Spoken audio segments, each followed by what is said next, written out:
हरे कृष्णा। सभी हरे भक्तों के चरणों में कृष्णा दोनों प्रणाम। प्रभु जी दंडोत प्रणाम। सभी भक्तों के चरणों में दंडोत प्रणाम। दोनों प्रणाम पूजा माता जी। हरे कृष्णा। सुमिता माता जी, शुभांगी माता जी, धर्मराज प्रभु जी। हरे कृष्णा। हरे कृष्णा दंडवत प्रणाम सभी को। दोनों प्रणाम धर्मराज प्रभु जी। उषा माता जी, हरिशीला माता जी, हरे कृष्णा, धन्यवाद प्रणाम। विशाली माता जी, धन्यवाद प्रणाम। हरे कृष्णा।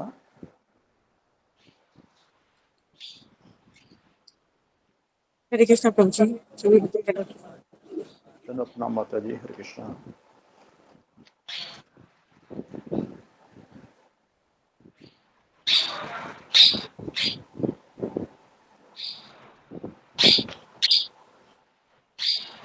हरे कृष्णा प्रभु जी, हरे कृष्ण माता जी। धन्यवाद सभी प्रणाम। हरे भक्त कृष्णा माता जी। हरे कृष्णा। हरे कृष्णा।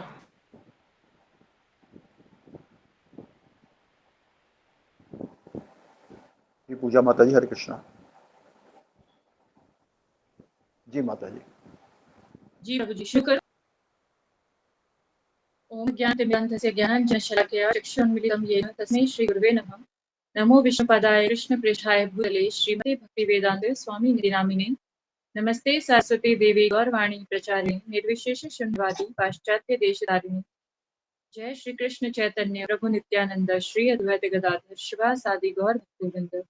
हरे कृष्ण कृष्ण कृष्ण हरे हरे, हरे राम राम राम हरे हरे।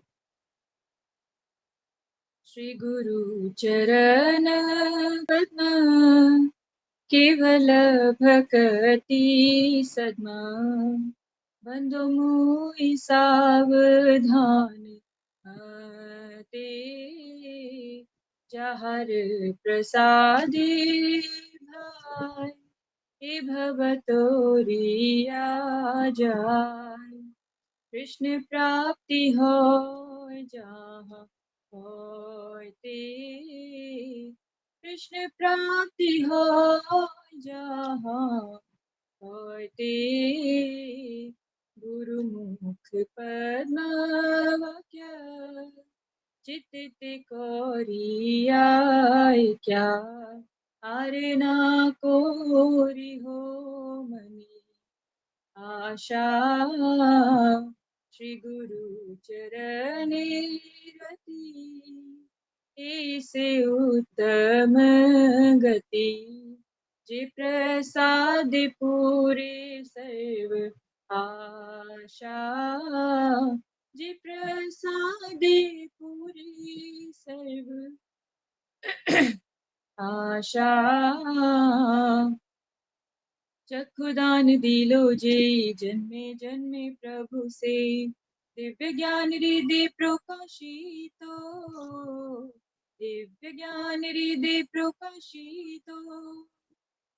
प्रेम भक्ति जहाँ होते अविद्या विनाश जाते, वेदे गाय जहाँ चरितो, वेदे गाय जहाँ चरितो। श्री गुरु करुणा सिंधु अधम जनार बंधु, लोकनाथ लोकेर जीवना, लोकनाथ लोकेर जीवना। हा प्रभु करो दया देहो मोरे पद छाया, हा प्रभु करो दया देहो मोरे पद छाया। हे बेजश घुषुक त्रिभुवन, ये बेजश घुषुक त्रिभुवन। श्रील प्रभुपाद पतित पावन, जय गुरुदेव लोय लो शरण। प्रभुपदाय प्रभुपदाय जय प्रभुपदाय, जय जय प्रभुपाद प्रभुपाद प्रभुपाद, जय जय प्रभुपाद, जय जय गुरुदेव गुरुदेव गुरुदेव, जय जय गुरुदेव। निताय गौर हरि बोल, हरि बोल, हरि बोल। निताय गौर हरि बोल, निताय गौर हरि बोल, हरि बोल गौर हरि बोल। हरे कृष्णा। सभी भक्तों के चरणों में दंडवत प्रणाम। हरि बोल। हरि बहुत बोल सुंदर सभी, माता जी। बहुत सुंदर। हरे बहुत कृष्ण सुंदर। सब भक्तों को। धन्यवाद धन्यवाद हरे माता कृष्णा। सभी दंडवत प्रणाम से भक्तों को जी। सभी भक्तों के चरणों में दंडवत प्रणाम। जी मीनाक्षी माता जी, हरे कृष्णा। हरे कृष्णा प्रभु जी, दंडवत प्रणाम से भक्तों को दंडवत दंडवत प्रणाम माता जी। जी माता जी, कल के बारे में बताइए। जी। ज्ञानतिमी रामदश ज्ञानांजन शलाकया चक्षुरुन्मिलितं तस्मै श्री गुरुवे नमः। वैष्णवेभ्यो नमो नमः। तो कल गुरु जी ने चैतन्य चरितामृत का जो है 32वां श्लोक बताया था, तो जिसमें गुरु जी ने सबसे पहले बताया कि विश्वम्भर शब्द के बारे में बताया गया है कि जो महाप्रभु की प्रारंभिक लीला थी उस टाइम पे उनको स्टार्टिंग में विश्वम्भर नाम से जाना जाता था, क्योंकि वो संसार में भक्ति भर देते हैं, इसलिए उनको विश्वम्भर के नाम से जाना जाता था। धीरे धीरे बाद में उनको महाप्रभु चैतन्य महाप्रभु के नाम से भी जाना गया बाद में। फिर गुरु जी ने बताया विश्वम्भर का शब्द का जो मूल अर्थ है वो है पालन और रख रखाव करने का संकेत देता है। और कृष्ण प्रेम में जो कृष्ण प्रेम को वितरित करता है तीनों लोकों में, वो पोषण करता है, रख रखाव करता है। तो विश्वम्भर नाम का अर्थ गुरु जी ने इस प्रकार बताया। फिर उन्होंने कहा कि गुरु जी ने बताया कि भगवान श्री कृष्ण चैतन्य महाप्रभु के रूप में क्यों आए थे। तो यहाँ पे गुरु जी ने बताया कि भगवान कृष्ण जब कि एक भक्त कैसा होता है यह बताने के लिए जो है भगवान कृष्ण जो है महाप्रभु के रूप में अवतार उन्होंने लिया, एक भक्त के रूप में उन्होंने अवतार लिया। फिर यहाँ पे बताया गया कि चैतन्य महाप्रभु के समय जो है नवद्वीप में जितने भी लोग थे सबको कृष्ण प्रेम दिया गया, उनकी कोई भी क्वालिफिकेशन नहीं देखी उन्होंने, महाप्रभु ने सबको जो है कृष्ण प्रेम प्रदान किया। फिर यहाँ पे बताया कि जो चैतन्य महाप्रभु है ये ब्रह्मा जी के एक दिन में एक बार आते हैं और एक ही कलयुग में आते हैं, और वो कलयुग जिस कलयुग में हमने जन्म लिया है वो यही कलयुग है। हम बहुत भाग्यशाली हैं, और उससे भी ज़्यादा भाग्यशाली हम इसलिए हैं क्योंकि हम गुरु परंपरा से जुड़े हुए हैं, जो कि प्रभुपाद जी की गुरु परंपरा है। और अब उनके जाने के बाद उनके जो है अब जो भक्त है, वरिष्ठ भक्त, वो सब उस परंपरा को संभाल रहे हैं। तो हमारा बहुत सौभाग्य जो हम इस परंपरा से जुड़े हैं। फिर गुरु जी ने इसके बाद बताया कि हम रोज भागवत कथा सुनते हैं, जपा करते हैं, सत्संग करते हैं, तो इसको हमें कैसे लेना चाहिए, क्योंकि हम रोज हम ये चीज़ करते हैं। तो यहाँ पे गुरु जी जो है 4 चीज़ें हमें बताते हैं कि हमें आहार के रूप में लेना चाहिए, हमें दवाई के रूप में लेना चाहिए, हमें आध्यात्मिक धन के रूप में लेना चाहिए, और अवसर के रूप में लेना चाहिए। तो सबसे पहले गुरु जी बताते हैं कि आहार के रूप में लेना चाहिए। तो क्योंकि हमारा असली स्वरूप जो है वो आत्मा है, शरीर में होकर हम आत्मा है, तो आत्मा का जो भोजन है वो सत्संग है, हरि कथा है, हरि नाम है। तो जब हम ये लेते हैं तो हमारे आत्मा को पोषण मिलता है। दूसरा गुरु जी ने बताया कि औषधि के रूप में यानी दवाई के रूप में। तो एक बार गुरु जी ने इसमें बताया था कि हम जैसे कि हम पीड़ित हैं जैसे पीलिया रोग से, तो पीलिया जो रोगी होता है उसको मीठा नहीं एहसास होता है मीठे का, लेकिन उसको जब गन्ने का जूस पीने के लिए कहा जाता है तो उसको लगातार पीना होता है, और जब उसकी जो बीमारी होती है वो धीरे धीरे खत्म हो जाती है तो उसको वो जो गन्ने का रस होता है वो मीठा लगने लगता है। तो उसी प्रकार हमें भी अभी भगवान का नाम वगैरह मीठा नहीं लगता है, अच्छा में रुचि नहीं आती है, लेकिन हम लगातार करते हैं तो ये दवाई के रूप में काम करता है, और धीरे धीरे जो है हमें इस पर रुचि आने लगती है, हमें अच्छा लगने लगता है। फिर गुरु जी ने तीसरा बताया कि आध्यात्मिक धन के रूप में अकाउंट, जैसे कि भौतिक अकाउंट होते हैं हमारे, उसी प्रकार आध्यात्मिक अकाउंट होता है। जैसे छोटे बच्चों का उदाहरण देखिए गुरु जी ने कहा कि जैसे एक छोटे बच्चे का पिगी बैंक में वो 1-1 रुपया जमा करता है, तो उसी प्रकार हम भी जब हम माला करते हैं या एक सेशन अटेंड करते हैं तो हमारा भी थोड़ा थोड़ा जो है आध्यात्मिक धन जो है इकट्ठा हो रहा है। फिर चौथा गुरु जी ने कहा अवसर के रूप में, क्योंकि ये मनुष्य जीवन बहुत ही दुर्लभ है और यहाँ पे भक्ति मिलना बहुत ही मुश्किल है। जैसे गुरु जी बताते हैं कि हजारों में से कोई एक व्यक्ति को भक्ति मिलती है, उसमें से भी गुरु परंपरा का मिलना वो बहुत ही है, हम लोग उसमें गुरु परंपरा में उसमें मिला है। और फिर गुरु जी बताते हैं कि यहाँ पे जो है भक्ति करने के लिए गुरु जी बताते हैं हर किसी का अपना अपना अलग अलग कैपेसिटी होता है।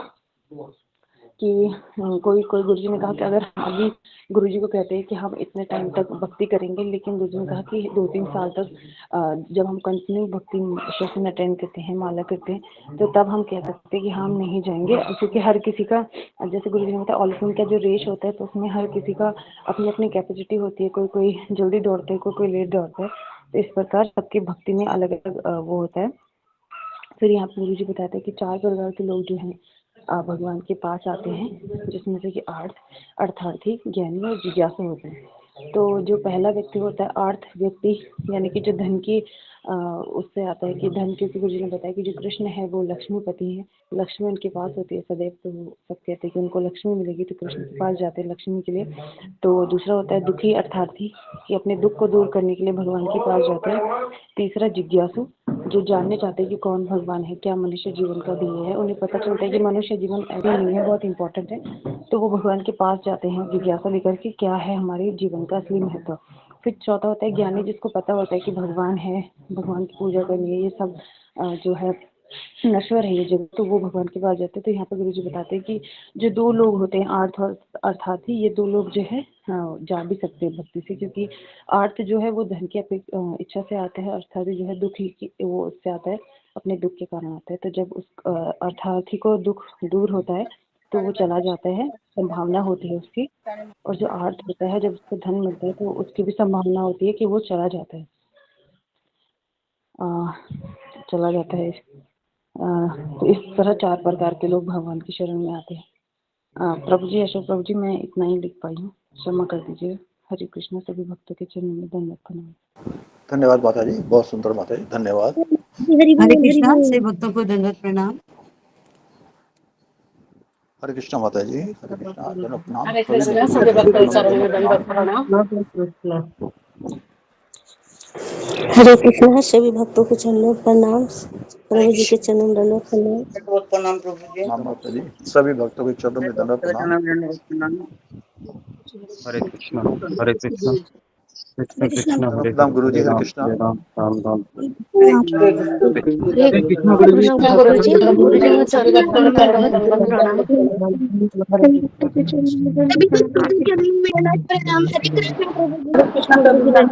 दंडवत प्रणाम, सर्वत्र प्रणाम, दंडवत प्रणाम।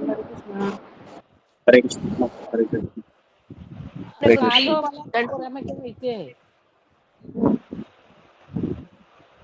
हरे कृष्ण, आगे बढ़ते हैं। ओम अज्ञानतिमिरान्धस्य ज्ञानाञ्जनशलाकया चक्षुरुन्मिलितं येन तस्मै श्रीगुरुवे नमः। नमो विष्णुपदाय कृष्णप्रेष्ठाय भूतले श्रीमते भक्तिवेदान्त स्वामिनिति नामिने। नमस्ते सरस्वती देवे गौरवाणी प्रचारिणे निर्विशेष शून्यवादी पाश्चात्य देश तारिणे। हे कृष्ण करुणा सिंधु दीनबंधु जगतपते गोपेश गोपिका कांत राधा कांता नमोस्तुते।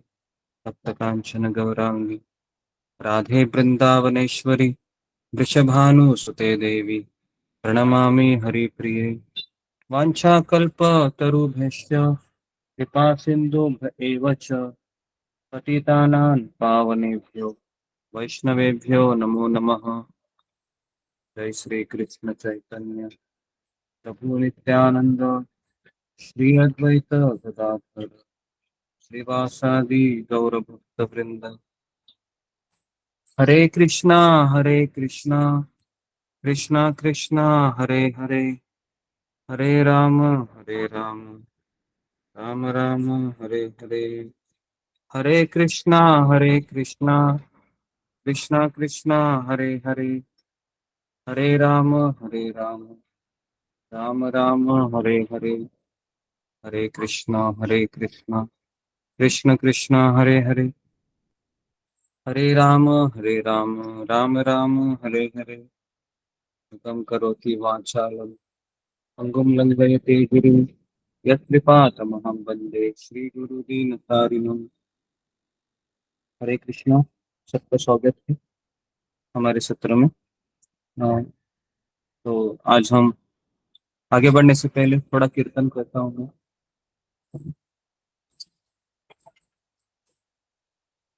जय राधा माधव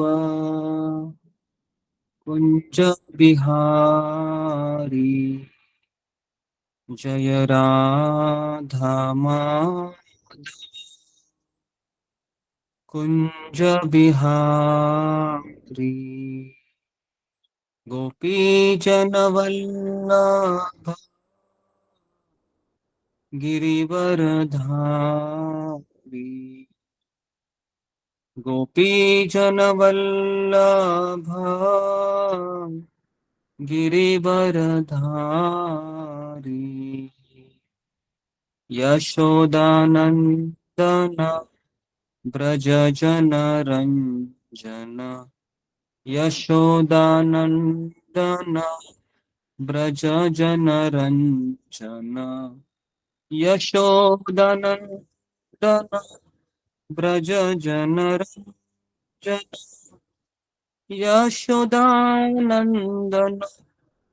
ब्रज जन जन यमुना तीरा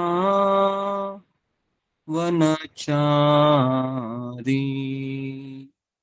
यमुना तीरा वनचारी जय राधा माधव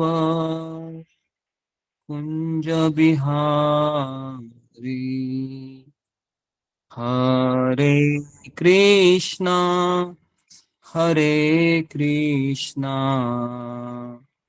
कृष्णा कृष्णा हरे हरे हरे राम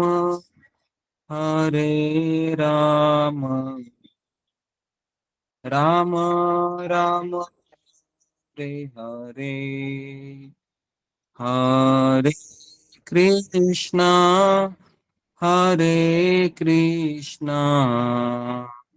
कृष्णा कृष्णा हरे हरे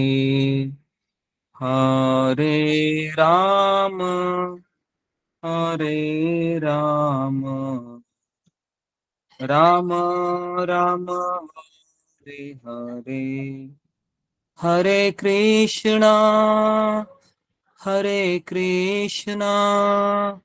कृष्णा कृष्णा हरे हरे हरे राम हरे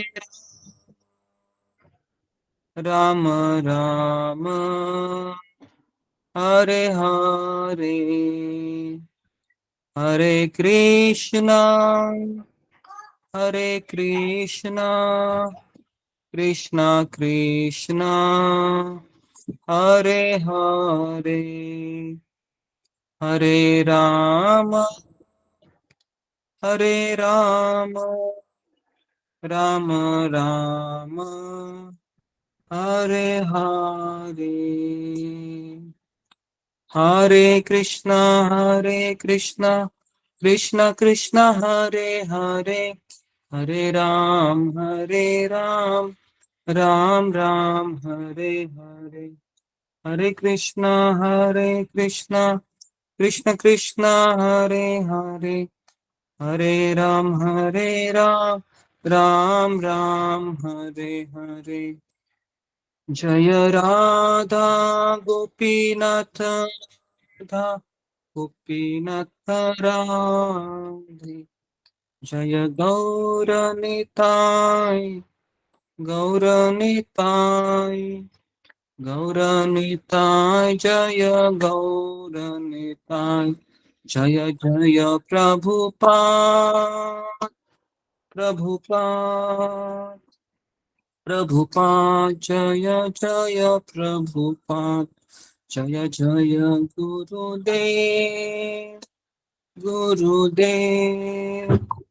गुरुदेव जय जय गुरुदेव निताय गौर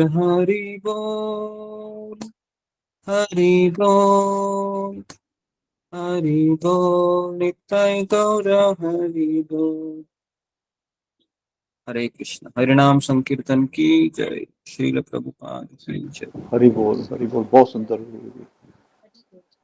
हरि बोल गुरु जी। कृष्ण गुरु जी आपके चरणों में वंदन प्रणाम। हरे कृष्ण। तो हम आगे बढ़ते हैं जी। तो कौन सा श्लोक हमारा शुरू था, वहां से हम आगे बढ़ते 39 श्लोक करना है गुरु जी, और छोटी सी अनाउंसमेंट भी है अगर आगे हैं। हो हाँ, तो। अनाउंसमेंट की जी। हाँ जी गुरु जी, सुमिता माता जी का बेटा, 6 वर्षीय बेटा ठीक से उच्चारण नहीं कर पाता, कुछ प्रॉब्लम जी है हल्की सी, ज़्यादा नहीं।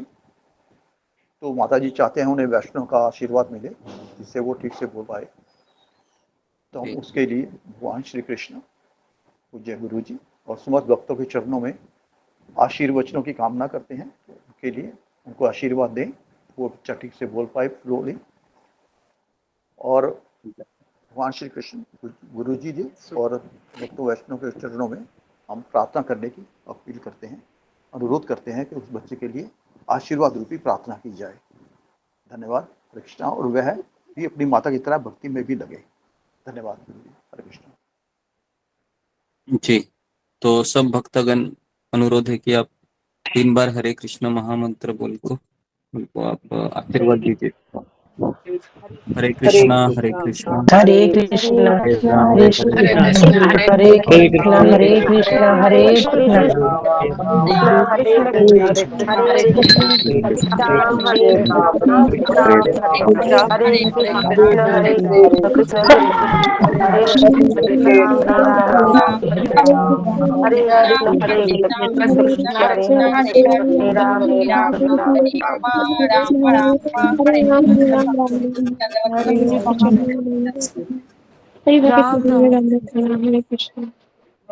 दंडवत प्रणाम। जी। ओके, तो हम शुरू करते हैं। गुरु जी 2-3 भक्त नए भी आए हैं। हाँ हाँ, आपको दिख रहा है, उनका नाम लीजिए आप।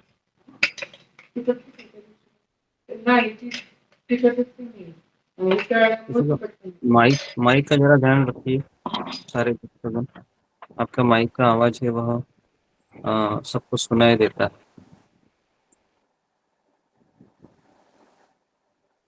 गीता गुप्ता माता जी हैं, तो गौतम ओके, देवनाथ प्रभु जी हैं। हम देवनाथ। अच्छा जी। और गुरु जी एक राधे कृष्ण माता जी हैं। जी गुरु जी हरे कृष्णा। एक रीना ओके पानी माता जी हैं। जी। जी गुरु जी हरे कृष्णा। ओके, तो हम आगे बढ़ते हैं आज के टॉपिक को जी। तो जी, श्लोक क्रमांक क्या था? 39 गुरु जी। 39। ओके, हम 39 पढ़ते हैं। इनके पास अगर चैतन्य चरितामृत रहेगा तो थोड़ा सा आ, कष्ट कीजिए निकालने का। बस।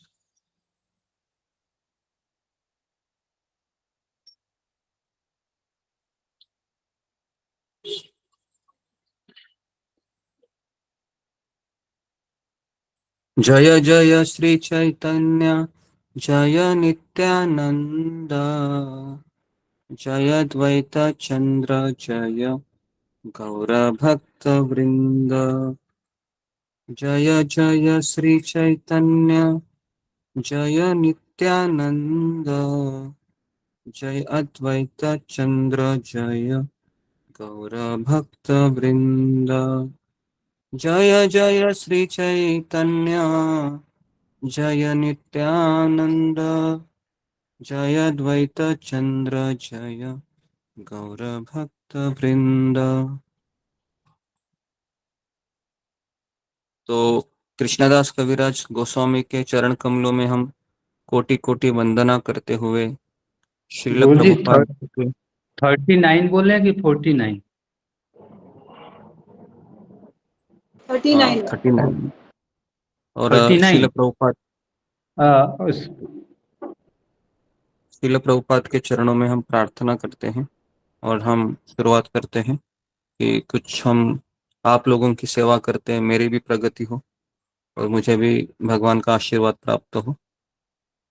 तो भगवान और वैष्णव के आशीर्वाद के बिना हम भक्ति में आगे नहीं बढ़ सकते।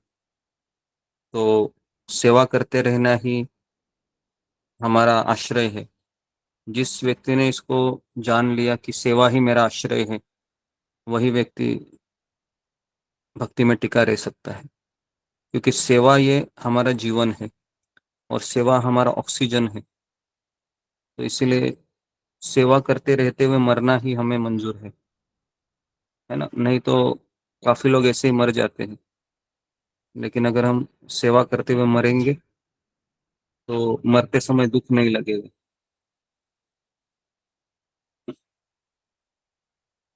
तो इसी विचार से हम शुरू करते हैं श्लोक क्रमांक 39। जी जी। द्वापारे भगवान स्वयं पितवस्य निजायधाः श्रीवत्स श्रीवत्सदिभिरङ्कैश्च लक्षानेर उपलक्ष्यतिः। तो जी, तो हम आदि लीला में से तीसरे अध्याय का हम 39वां श्लोक पढ़ रहे हैं, जिसमें बताया गया है कि द्वापर युग में in the Dwapara Yuga the supreme personality of Godhead appears in a blackish hue. तो द्वापर युग में है भगवान श्री कृष्ण है, वह काले रंग में आए थे।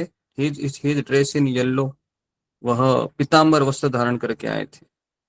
He holds his own weapons and he is decorated with the Kaustubh jewel and marks of Srivatsa. This is how his symptoms are described. तो हाँ, यहाँ पर बताया गया है कि जब भगवान श्री कृष्ण इस संसार में अवतरित हुए थे तो वह अपने स्वयं के अस्त्र लेकर आए थे और उनके गले में कौस्तुभ मणि था, है ना, और श्रीवत्स था, है ना। तो हमारे जो तुकाराम महाराज है वो एक सुंदर सा अभंग बोलते हैं ना, सुंदर ते ध्यान उभे विटेवरी कर कटावरी ठेउनिया।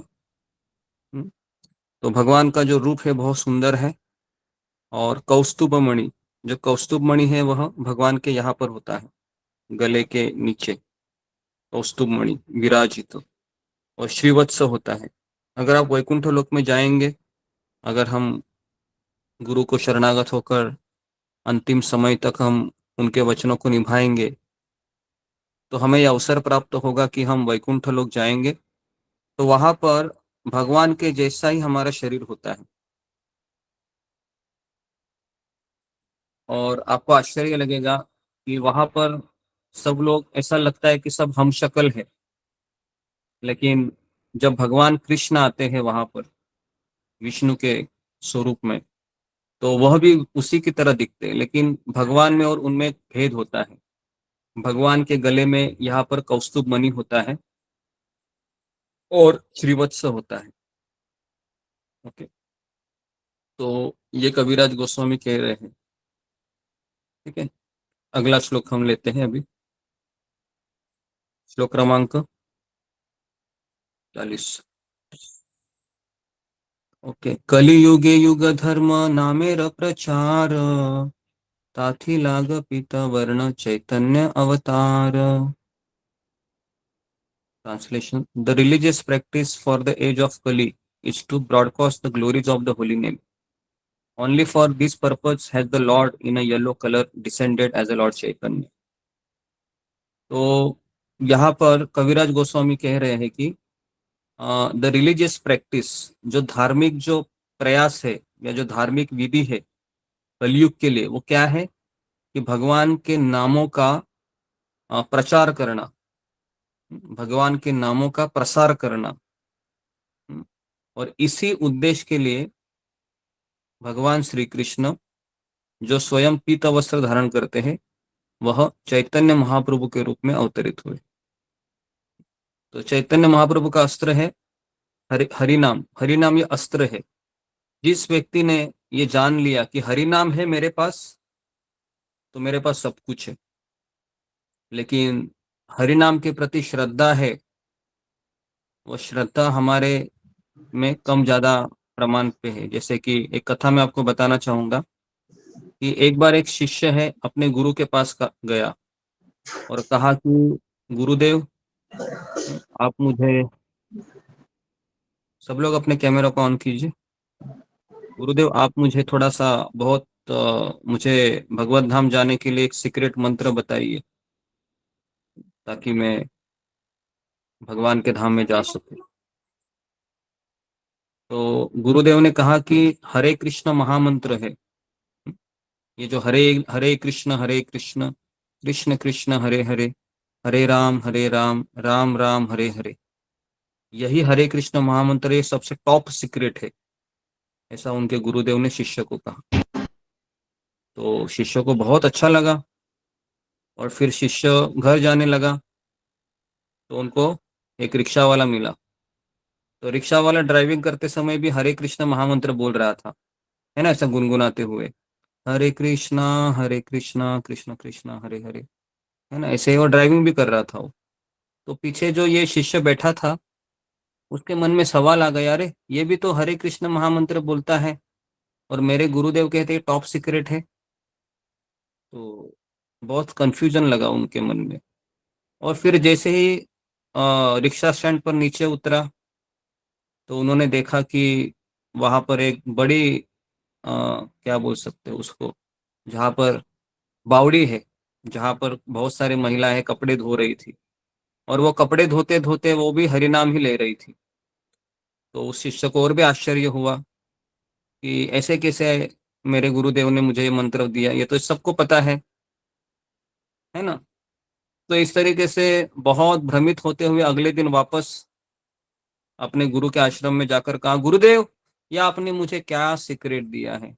सबको पता है, सबको पता है, रिक्शा वाले को पता है, गांव की जितने भी महिलाएं सबको पता है।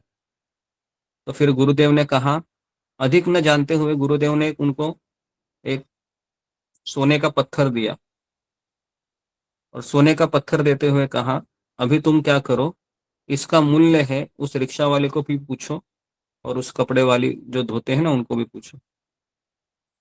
तो इस तरीके से वो शिष्य है उस सोने के पत्थर को लेकर जाकर कहता है रिक्शा वाले को, ये देखिए मेरे पास एक पत्थर है, बहुत चमकीला है, मैं आपको बेचना चाहता हूँ, आप कितने में खरीदोगे?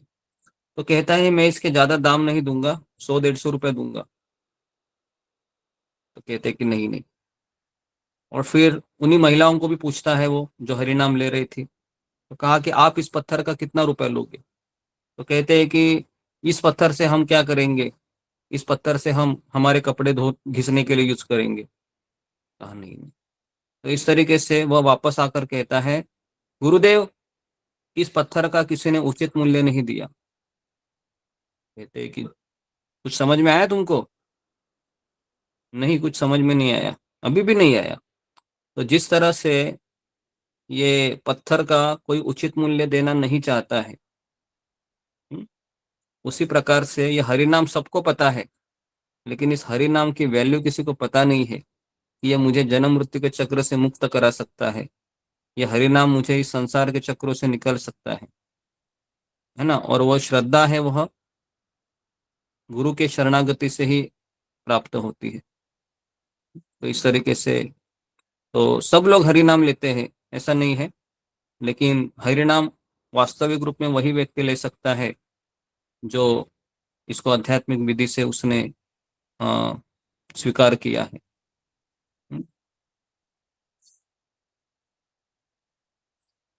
तो तो इसलिए बहुत जरूरी है इस चीज को समझना कि यह हरि नाम क्या है करके। ठीक है, तो अगला श्लोक लेते हैं अभी हम, श्लोक क्रमांक 41।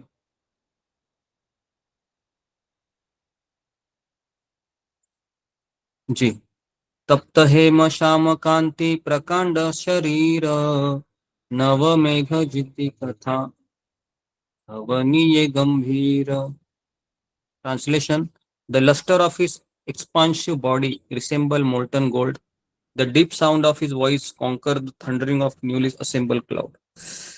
तो यहाँ पर कविराज गोस्वामी कह रहे हैं कि उनके शरीर का जो लस्टर है, लस्टर को क्या कह सकते हैं, जो उनकी कांति है, वो कांति कैसी है? मोल्टन गोल्ड, मतलब तप्त, जो तपा हुआ सोना है, जो पिघलता हुआ सोना है, उसकी तरह इनकी कांति है। उनका आवाज कैसा है? जैसे थंडर, जैसे जो मेघ की गर्जना होती है, मेघ गर्जना, वैसा इनका आवाज है।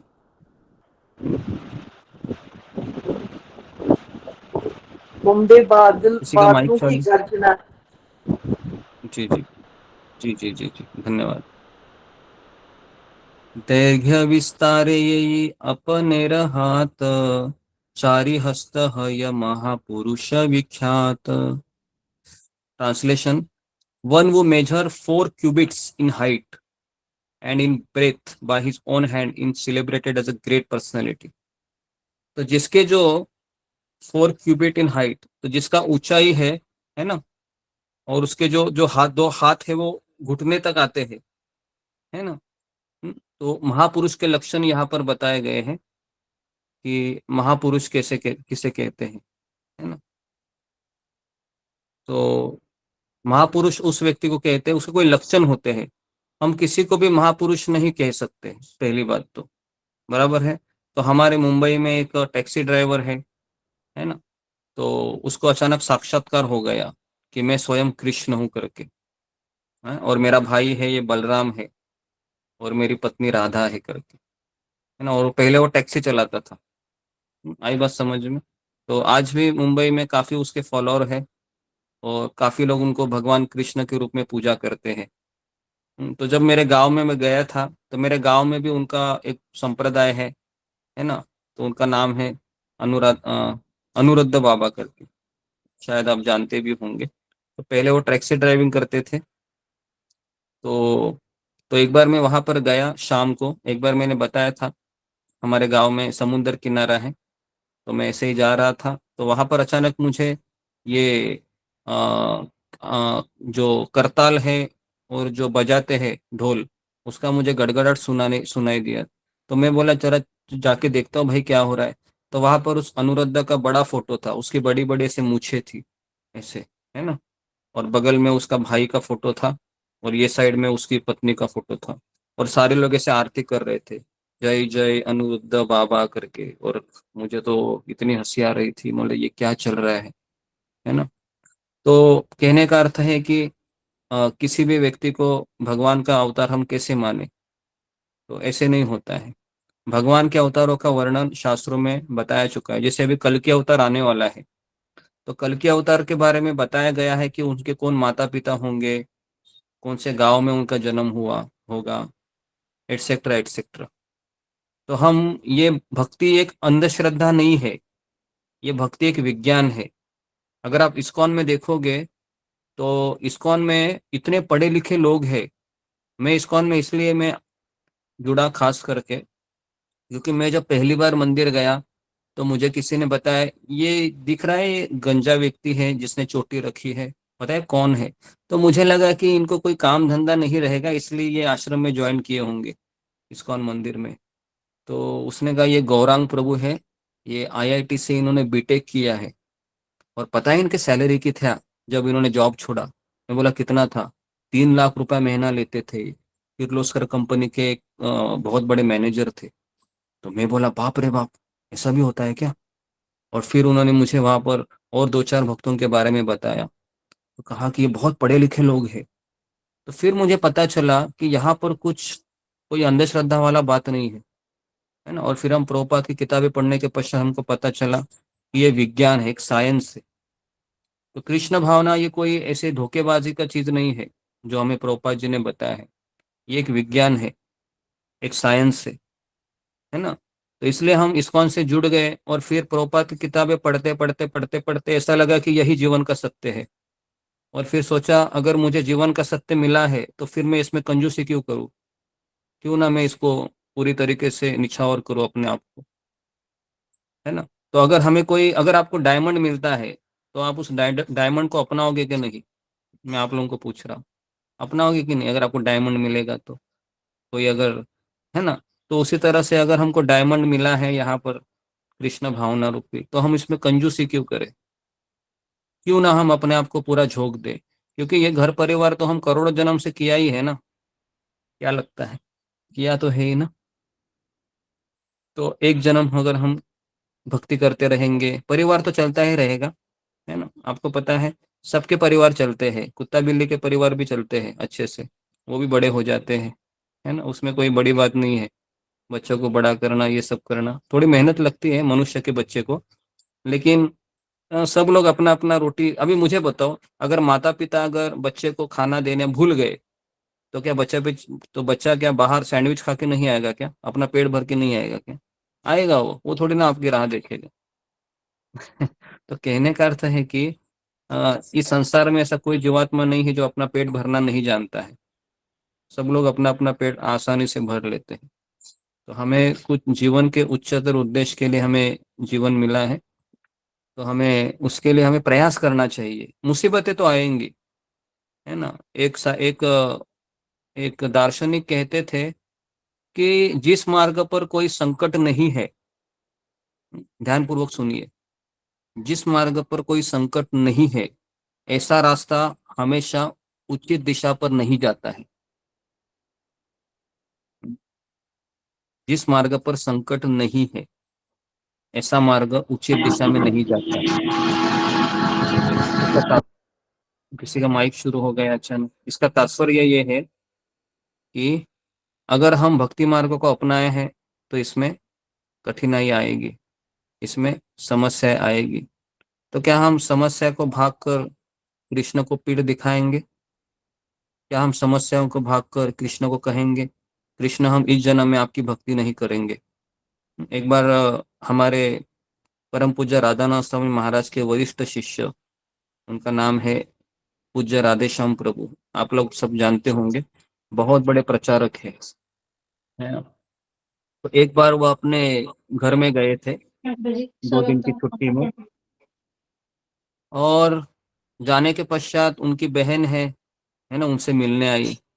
और बहन ने कहा कि भैया, ये आप ये गंजा हो के चोटी क्यों रखते हो, और ये सब अपने साधु के कपड़े पहन लिए, आप साधु बन गए।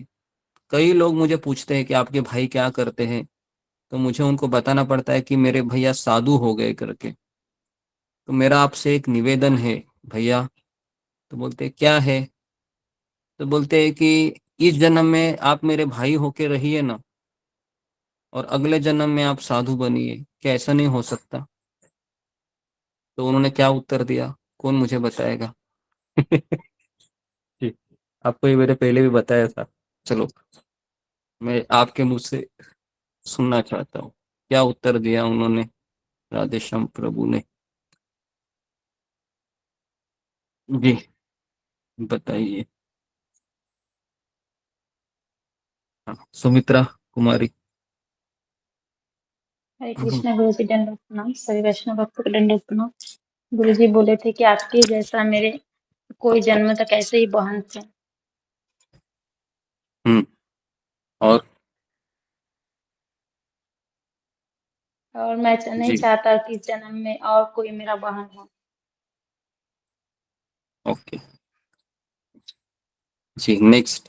और अरुणा यादव। हरे कृष्णा गुरु जी, दंडवत प्रणाम। आपके चरणों से भक्तों दंडवत प्रणाम। गुरु जी, प्रभु जी ने बोला कि मैं कई जन्म में आपका भाई बना और आप मेरी बहन बने हैं। इस जन्म में मैं भगवान को अपना दी, मतलब भगवान के अच्छा, लिए मैं जन्म। हाँ, तो उन्होंने क्या कहा? उन्होंने कहा कि मुझे पिछले जन्म में भी ऐसी बहन मिली थी, और उसने मुझे यही सिफारिश की थी, और उस समय मैंने उसकी बात मानी भी थी। लेकिन इस जन्म में इस जन्म में भी मैं वही करूंगा। तो ऐसे तो मेरे कई जन्म भाई बहन के पैर में ही चले जाएंगे, बराबर कि नहीं? हाँ, क्योंकि हर जन्म में भाई बहन तो मिलेंगे। आई बात समझ में? तो यहाँ पर क्या बताना चाह रहे हैं वो? जी, ठीक है। तो आप घर में ऐसा मत बोलिए। नहीं तो गड़बड़ हो जाएगी। ये अपने पास रखिए आप। है ना। तो कहाँ पर क्या बोलना है ये आपको पता होना चाहिए। यहाँ पर आप सुन रहे हैं तो इसको एज इट इज कॉपी मत कीजिए तोते की तरह, कि आज हमने सुबह के क्लास में सुना था कि हर रिश्ते निभाए जाते हैं, ये जन्म केवलम कृष्ण को दे दो, है ना। फिर वो क्या करेंगे, बहुत कुछ करेंगे फिर, है ना। तो थोड़ा सा दिमाग का भी इस्तेमाल कीजिए। ओके जी। तो सत्य तो है ये, लेकिन क्या करें, हम सत्य को इस तरह से हमको बताना पड़ता है ताकि हमारी भक्ति भी चलती रहे। ओके। तो हम यहाँ पर महापुरुष के लक्षण बताए हैं। जो व्यक्ति के अपने हाथ से 4 हाथ की ऊंचाई चौड़ाई नापता है उसे महान व्यक्तित्व के रूप में माना जाता है। श्लोक क्रमांक 43। जी हाँ। न्याग्रोध परिमंडल हय तंद्र नाम नाग्रोध परमंडल तनु चैतन्य गुण धाम। सच अ पर्सन इज कॉल्ड नव योगेंद्र परिमंडल Shri Chaitanya Mahaprabhu, who personified all good qualities, has the body of a नवयोग नय ग्रोध परिमंडल। ओके। तो इस तरीके से ऐसे जो लक्षण होते हैं ना, ऐसी कुछ क्वालिटीज होती है महापुरुषों में। महापुरुष का मतलब ये नहीं कि उसने पीएचडी की है या देश का प्रधानमंत्री बन गया या फिर उसने और क्या बोल सकते हैं आप, जो बड़ा बड़ा पोस्ट होता है इस संसार में, उसको महापुरुष नहीं कहते। महापुरुष वो होता है जो अपने मन को नियंत्रित कर सके या जिसने उसका उसमें प्रशिक्षण प्राप्त किया है। तो महापुरुष का अर्थ है वह जिनका शास्त्रों में उल्लेख है। शास्त्रों में सम्राट अशोक का भी उल्लेख है। अगर आप 12वां स्कंद पढ़ोगे तो उसमें वर्णन आता है कि कौन कौन आने वाले हैं करके। अजानुलंबित भुज कमल लोचन तिल फुल जिन नास सुधाम सुवदन। तो his arms are long enough to reach his knees. मैंने कहा ना, उसके हाथ इतने बड़े होते हैं ना कि घुटने तक पहुंचते हैं। आप खड़े होकर देखिए, आपके हाथ कहाँ तक पहुंचते हैं, मुश्किल से कमर तक आएंगे अगर आप प्रयास भी करोगे, बराबर है। लेकिन जो महापुरुष होते हैं ना उसके हाथ यहाँ घुटने तक आते हैं। नीज, नीज मतलब ये जो घुटना होता है ना उसको नीज कहते हैं। His eyes are just like lotus flower. उसकी जो आंखें होती है ना ऐसे कोरी होती है, मतलब पूरी ऐसे लंबाई होती है एकदम, इतनी सुंदर उनकी आंखें होती है कि जस्ट लाइक लोटस फ्लावर, जैसे कमल की आंख, कमल की पंखुड़ियां हो वैसे सुंदर आंखें होती है उनकी। His nose is like a sesame flower. तो उनका जो नाक होता है एक फूल है सीसम उसकी तरह। और his face is as beautiful as the moon. और उनका जो मुख होता है वह चंद्रमा के समान प्रतीत होता है ना, बराबर है। अभी ये सारे लक्षण है, आप फिल्मों में शायद सुना होगा, है ना। आपका चंद्रमा के जैसा मुखड़ा है ना, लेकिन ये सारी चीजें वहां पर लागू नहीं होती। ये सारी चीजें महापुरुष के लिए लागू होती है। उसके आईज, है ना, उसके पश्चात उनके जो हाथ होते हैं, शांत दंत कृष्ण भक्ति निष्ठा प्रयान भक्ति वत्सल सुशील सर्वभूतेषाम, है ना। तो इस तरीके से ही इज पीसफुल, हमेशा वो शांत रहता है। उसके उसके दिमाग में ऐसे कोई, मतलब क्या बोल सकते हो, अशांत नहीं होता है वो, है ना। लेकिन शिल प्रभुपाद जी कभी कभी अशांत हो जाते हैं, है ना, लेकिन वो सेवा के लिए अशांत होते हैं। सेवा नहीं चल रही, कैसे होगा कैसे होगा कैसे होगा कैसे होगा, है ना। तो एक बार गौर गोपाल प्रभु है, आप सब लोग उनको जानते होंगे।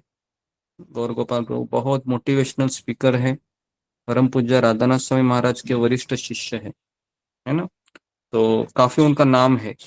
तो एक बार किसी व्यक्ति ने उनको सवाल पूछा कि अरे आप तो इंजीनियरिंग किए हैं, आप साधु बन गए, यहाँ पर इंजीनियरिंग के लिए एडमिशन नहीं मिलता है और आपने साधु बनकर इंजीनियरिंग का एक सीट को बर्बाद कर दिया।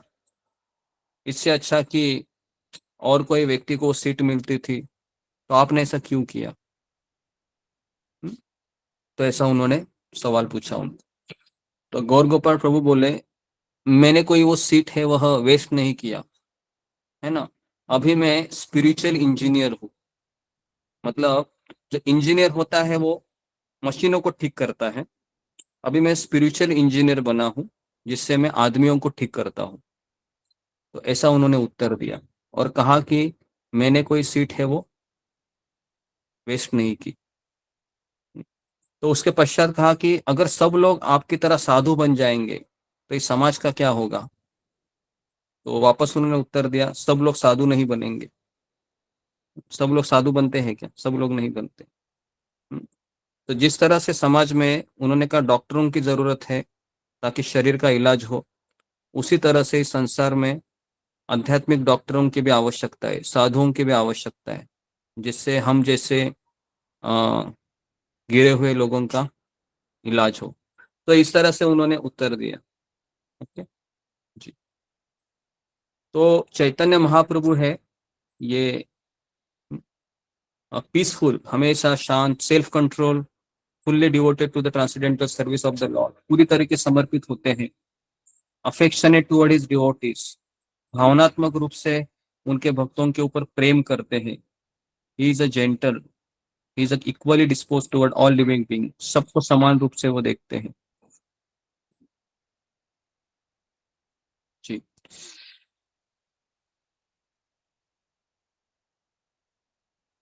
चंदर अंगन बला चंदन भूषण, नृत्य कले परि करे न कृष्ण संकीर्तन।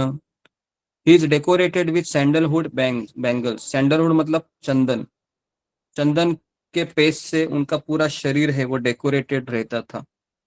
And armlets, arm arm arm मतलब हाथों के जो बैंगन होते हैं, है ना। anointed with the pulp of sandalwood, he especially wears these decorations to dance in Shri Krishna संकीर्तन। तो जब वह नृत्य करते थे, है ना, तो इस तरीके से आ, है ना, उनके पूरा शरीर है वह चंदनों से अलंकृत रहता था। तो अभी चंदन यात्रा शुरू हुई है। तो आप में से कितने लोग हैं अभी अपने घर में भगवान को ऐसे चंदन लगाते हैं पेस्ट करके? फिंगर को रेज कीजिए, मार्केट से चंदन लाकर। हाँ, अभी कीजिए। या आप जब आपको समय मिला तो आप उसको ऐसे रब करते हैं और ऐसे भगवान के मस्तक पे ऐसे यहाँ यहाँ पर लगाना चाहिए, इसको ललाट कहते हैं, है ना। तो जब आपको समय मिले तो जितना आप करोगे अभी, है ना, 15 दिन रहता है वो, अभी शुरू हो गई चंदन यात्रा। तो आप, मुझे लगता है कि आप सबको करना चाहिए अगर आपके घर में वो ब्राज के विग्रह है, पीतल के विग्रह है ना। अगर आप नहीं करेंगे तो फिर भगवान आपसे नाराज हो जाएंगे कि कैसा मेरा भक्त है यार, मुझे इतनी गर्मी हो रही, खुद एसी में सो रहा है पंखे के नीचे, और मुझे देखो ऐसे ही छोड़ दिया। जी। तो सबको करना चाहिए। अगर आप नहीं कर रहे हैं तो आज ही मार्केट जाइए, चंदन लेकर आइए और थोड़ा थोड़ा गंगा जल मिलाकर उसको ऐसे पेस्ट बनाइए, ऐसे रब करके। और फिर वो जो लिक्विड आता है ना, उसको ऐसे ऐसे हाथ से ऐसे लेते हैं और ऐसे लेते कर उसको ऐसे ऐसे वाटी को ऐसे ऐसे करते हैं पूरा, ताकि उसका वो पूरा ऐसे उस कटोरी को, कटोरी के बॉर्डर को लग के उसमें पेस्ट बन जाए। हाँ, तो ये सब करना चाहिए हमें, क्योंकि हम भगवान से प्रेम करते हैं। तो प्रेम मतलब ये नहीं कि कृष्णा आई लव यू, है ना, या फिर प्रभुपाद आई लव यू, इसको प्रेम नहीं कहते हैं, है ना। आई लव यू बोलना तो बहुत आसान है, लेकिन उसको निभाना चाहिए ना, उसको जो जो लगता है वो करना चाहिए ना। अगर हम कृष्ण को कहते हैं कृष्ण आई लव यू, तो कृष्ण ने जो जो कहा है वो सब करना चाहिए। कृष्ण कहते हैं मुझे गर्मी लग रही है तो तुम थोड़ा सा अपना, है ना, दोपहर को सो मत, थोड़ा सा पेस्ट करो मेरे लिए और लगाओ, है ना। तो प्रेम मतलब सेवा, है ना। जिस प्रेम में सेवा नहीं है तो वह प्रेम नहीं है, वो केवल क्या बोलते हैं, तोते की जैसी, वो तोता है ना, तोते के जैसे बोलते हैं बस, है ना। तो वैसा वाला प्रेम कुछ काम का नहीं है। और कृष्ण है ऐसे प्रेम को तुरंत पहचानते हैं कि ये मुझे आई लव यू बोल रहा है कि और अपना काम बनाने के लिए, या फिर सही में इसका प्रेम है ना। तो इसलिए प्रेम मतलब सेवा, विदाउट सेवा देर इज नो प्रेम, प्रेम नहीं है फिर। तो इसलिए अगर हम भगवान कृष्ण से प्रेम करते हैं तो उनको गर्मी लग रही है।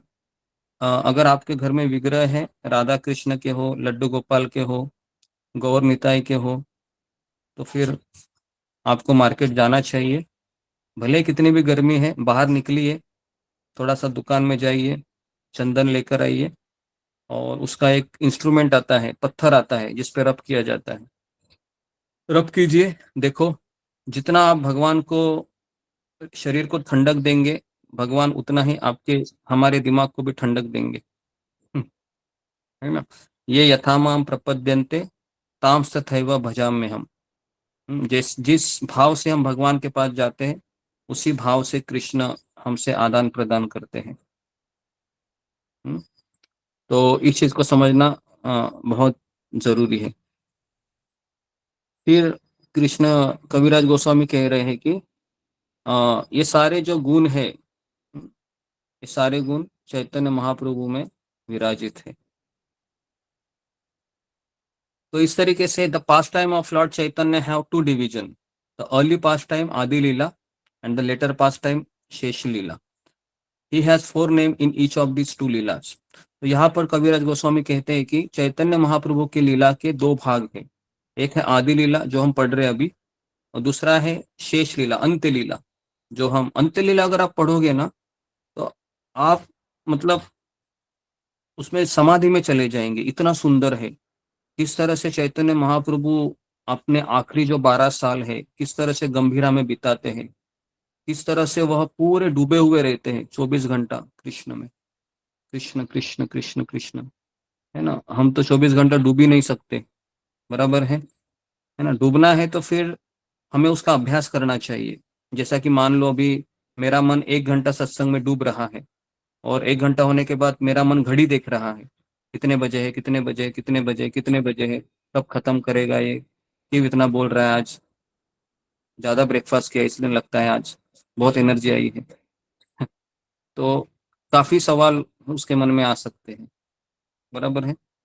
हाँ। लेकिन अगर हमारा मन 1 घंटा ही सत्संग में लग रहा है, तो फिर जो बाकी का जो आधा घंटा है जो नहीं लग रहा है, बस बहुत अस्वस्थ हो रहा है, व्याकुल हो रहे हैं, तो फिर अपने आप को हमें एक्सटेंड करना चाहिए। फिर मतलब जानबूझकर हमको बिठाना चाहिए।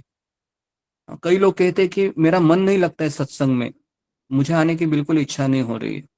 तो हम उस व्यक्ति को उत्तर देते हैं, अगर आपका मन नहीं लग रहा है, हम्म, बराबर है, अगर आपका मन नहीं लग रहा है, तो अगर आप सत्संग में आएंगे, तो आपका मन लगने लगेगा। आप आपको एक अवसर दीजिए, है ना, जरूर लगेगा। तो शुरुआत में कोई भी नई चीज हम करते हैं तो शायद मन नहीं लगेगा, लेकिन धीरे धीरे मन लगने लगेगा। तो मन लगाना बहुत जरूरी है भगवान में। अगर भगवान में नहीं मन लगेगा, फिर तो बाहर की दुनिया है ही मन लगने के लिए। और जितना बाहर की दुनिया में मन लगाएंगे, गारंटी देते हैं भगवत गीता में कृष्ण, आपका दिमाग खराब होगा। और इस दिमाग को खराब करने वाला, फिर खराब होने के बाद बचाने वाला, ना हमारा पति है, ना हमारी पत्नी है, ना हमारा बच्चा है, किसी के पास वो इलाज नहीं है। हम ऐसे ही कोने में बैठे रहेंगे, लोग आपके पास आकर कहेंगे क्या हुआ आपको, क्या हुआ आपको, क्या हुआ आपको, हम बताकर भी वो कुछ कर नहीं सकते। तो इसलिए ये बाहर की दुनिया में मन लगाना छोड़ दीजिए, क्योंकि ये बाहर की दुनिया माया है। क्योंकि यहाँ पर हमारा जितना मन लगेगा उतना हम भ्रमित हो जाएंगे, उतना हम पागल हो जाएंगे, है ना। ये संसार भगवान ने बनाया ऐसे ही कि जितना हम कृष्ण को दूर रखेंगे अपने आप से, उतना ये संसार हमें पागल कर देगा। और जितना हम इस संसार को भगवान की सेवा में लगाएंगे, उतना ये संसार हमें खूबसूरत लगेगा। तो इस चीज को समझना हमें बहुत जरूरी है कि ये दुनिया खूबसूरत है, इसलिए खूबसूरत है क्योंकि मैं उसको भगवान की सेवा में लगा रहा हूँ। ये दुनिया बहुत जहरीली है या जहर देने वाली है, क्योंकि ये मैं अपने स्वार्थ के लिए इसका उपयोग कर रहा हूँ। तो कोई भी चीज अच्छी है या बुरी है, ये वस्तु के ऊपर निर्भर नहीं करता है। किस पे करता है, कौन बताएगा मुझे। फिंगर को रेज कीजिए। किस पे निर्भर करता है मेरा, कुछ भी हो इस संसार का, चाहे कोई वस्तु हो, चाहे व्यक्ति हो जी, किस पे निर्भर करता है, वो अच्छी है या बुरा है। जी फिंगर को रेज कीजिए जी। प्रमोद ढाके, हाँ पहले से ही थे, हाँ अभी कीजिए जी। स्मिता डैश,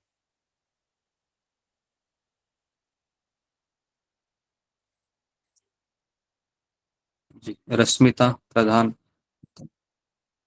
हरे कृष्ण गुरु जी, ये हमारे ऊपर निर्भर करता है कि संसार का,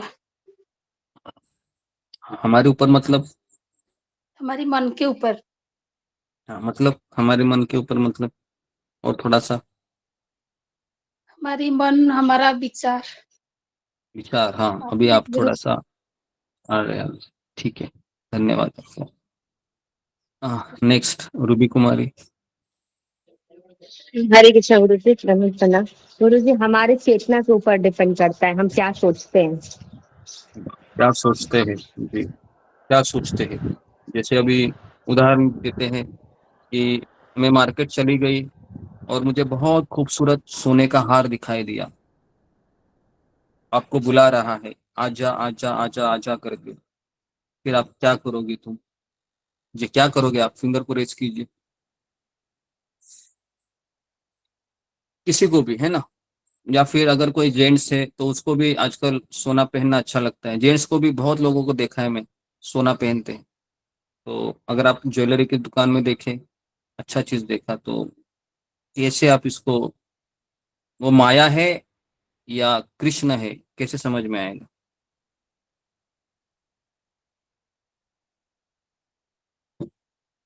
जी कैसे समझ में आया, हाँ जरा फिंगर को रेस कीजिए। बहुत सिंपल क्वेश्चन है ये, इस प्रश्न का उत्तर अगर आपको आ गया तो आपको बहुत सारी चीजें समझ में आएगी, है ना, भक्ति का एबीसीडी आपको समझ में आ गया समझो। इस प्रश्न का उत्तर कैसे कैसे पता चलेगा। हाँ,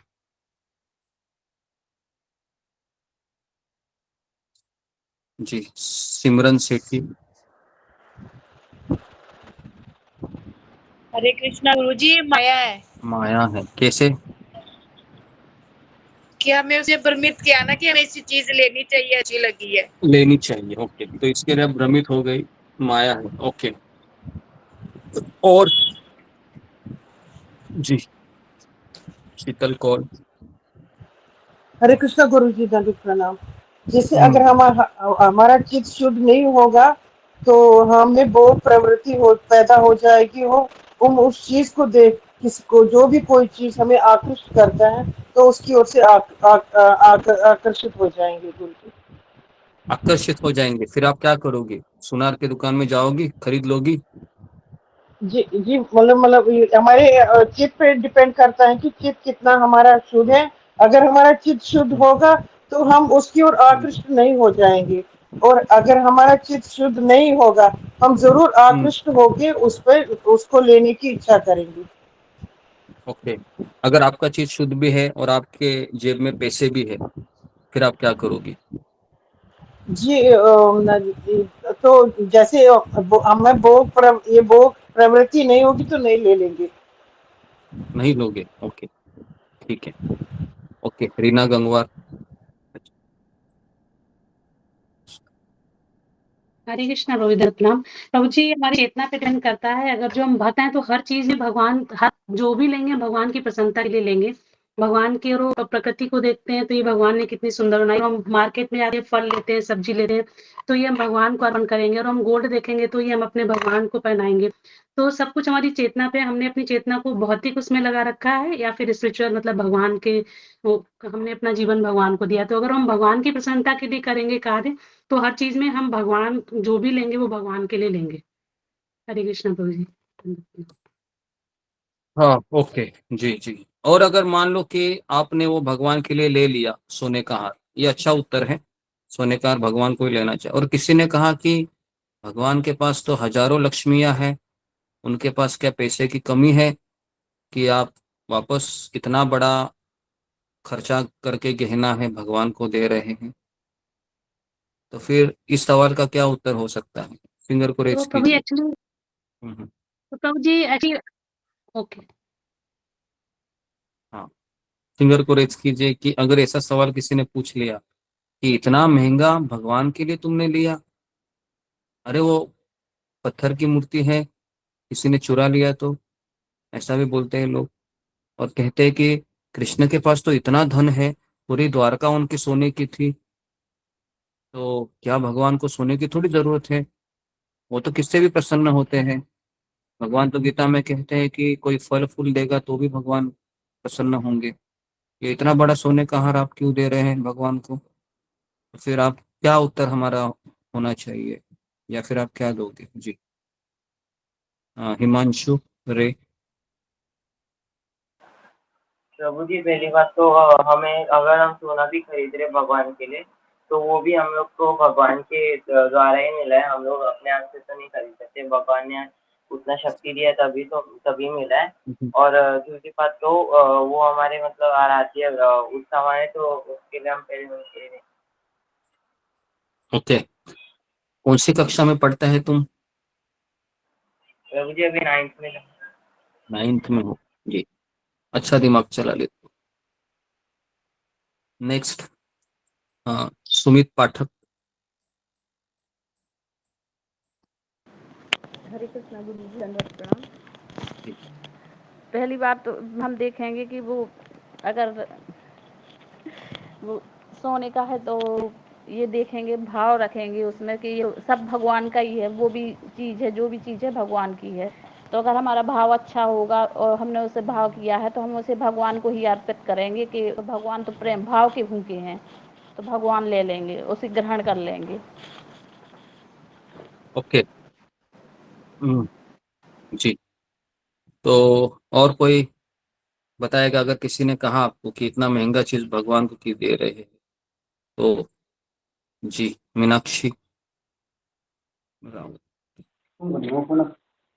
हरे कृष्ण गुरु जी, धन्यवाद प्रणाम। सभी भक्तों को धन्यवाद प्रणाम। गुरु जी, जैसे मैंने एक उदाहरण सुना है कि जैसे माता पिता छोटे बच्चे को टॉफियां दिलाते हैं, तो वो दिलाया बच्चे को माता पिता नहीं होता है, लेकिन जब बच्चा पूछता है उस टॉफी को कि आप भी खाओगे पापा ऐसे करके, तो पिता को बहुत खुशी होती है, बल्कि चीज पिता ने ही दिलाई और पिता लेगा भी नहीं, लेकिन बच्चे ने पूछा है तो पिता को बहुत अच्छा लगता है। तो उसी प्रकार सब कुछ भगवान ने हमको दिया है, जो सामर्थ्य है, जो शक्ति है, जो भी चीज हमारे पास है, तो अगर हम उनको देते हैं तो उनको अच्छा लगता है, और वो लेते नहीं है।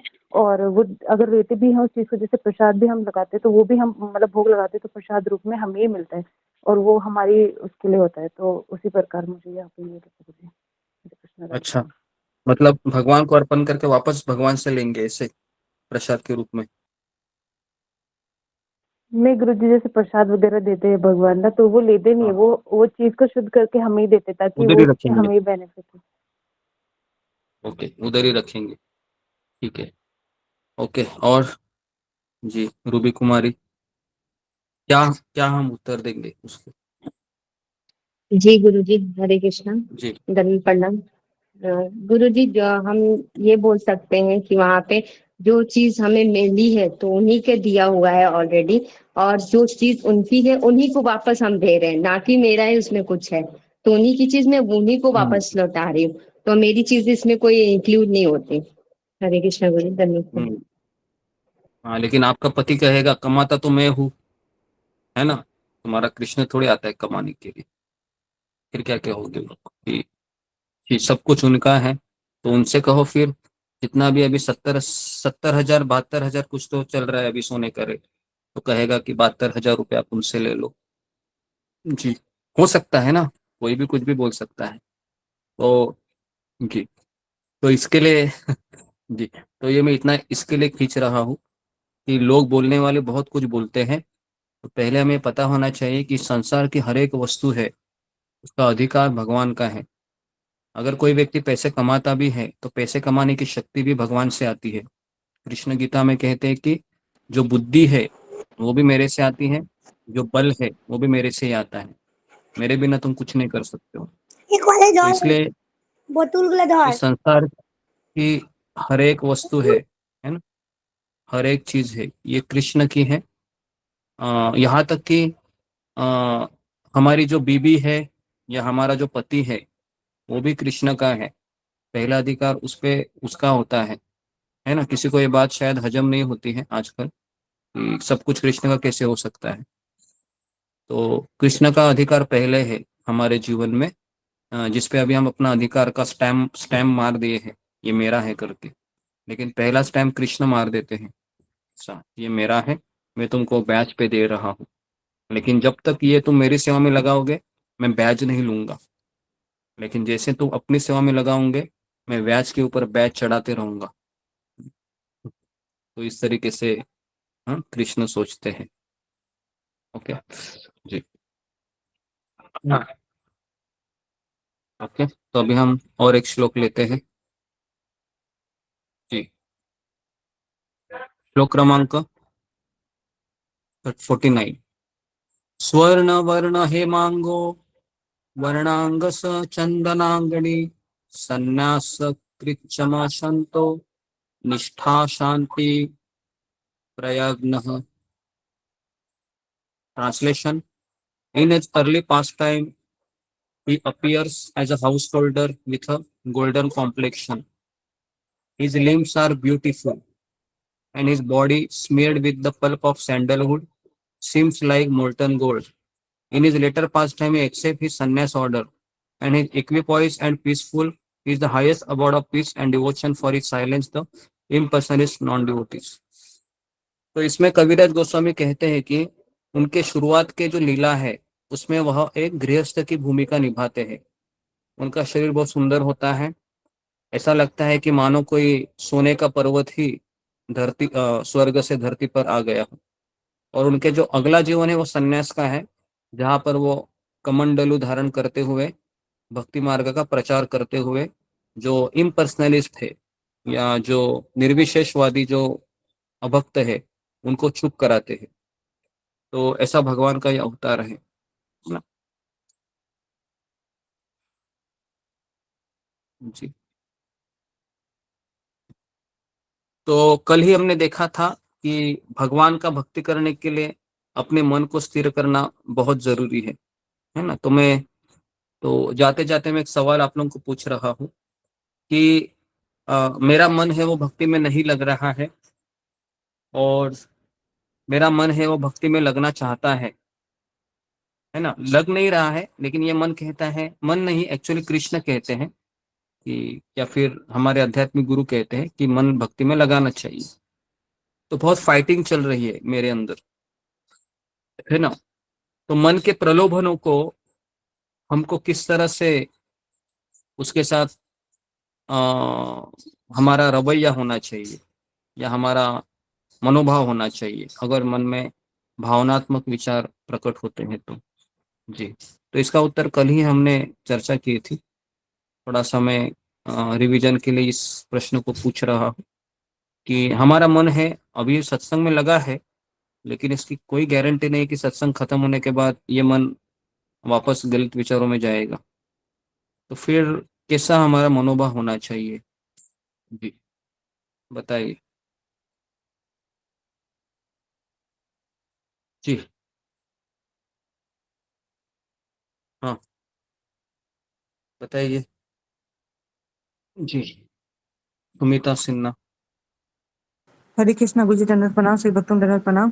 गुरु जी आपने बताया था कि जैसे मन को न तो मित्र बनाना है न तो शत्रु बनाना है, उसको एक बीमार व्यक्ति की तरह ट्रीट करना है। जैसे कि जैसे बीमार व्यक्ति में हम लोग करते हैं कि उसको उसका उसका केयर करते हैं और उसको फुसला के रखते हैं। जैसे कोई कड़वी चीज़ भी बोलनी होती है तो बहुत उसको फुसला के काम करवाना पड़ता है कि आज दे रहे हैं तो मतलब कि थोड़ा थोड़ा करके करना पड़ता है, ऐसे आपने बताया था। और जैसे जो कृष्ण भगवान ने बताया है कि वैराग्य से भी मन को मतलब वैराग्य और बताया था, दो चीज बताया था कृष्ण भगवान ने। वैराग्य याद है, उससे भी मन वो हो जाता है, कंट्रोल में आ जाता है। हरे कृष्ण कृष्ण। ओके जी। तो अगर मन में विचार आते हैं और मन के विचार बहुत पुश कर रहे करो करो करो करके, और फिर हम सोचते हैं कि ये करोगे तो मेरी भक्ति कम हो जाएगी, तो उस समय क्या क्या करना चाहिए एग्जैक्टली अगर इस सवाल को मैं इससे रखता हूँ जी। ओके बताइए जी। पूजा डिमरी।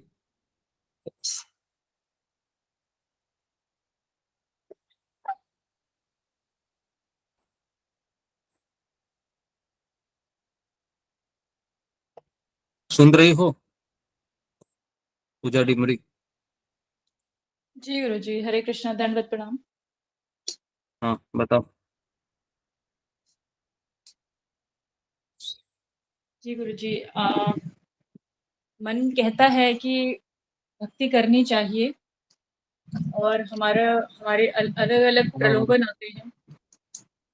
तो एक रास्ता मुझे यही महसूस होता है कि हम खुद अपने मन को हम नहीं कर सकते हैं। एक साधक के रूप में हम अपने मन को वापस उस जगह पर नहीं ला सकते हैं।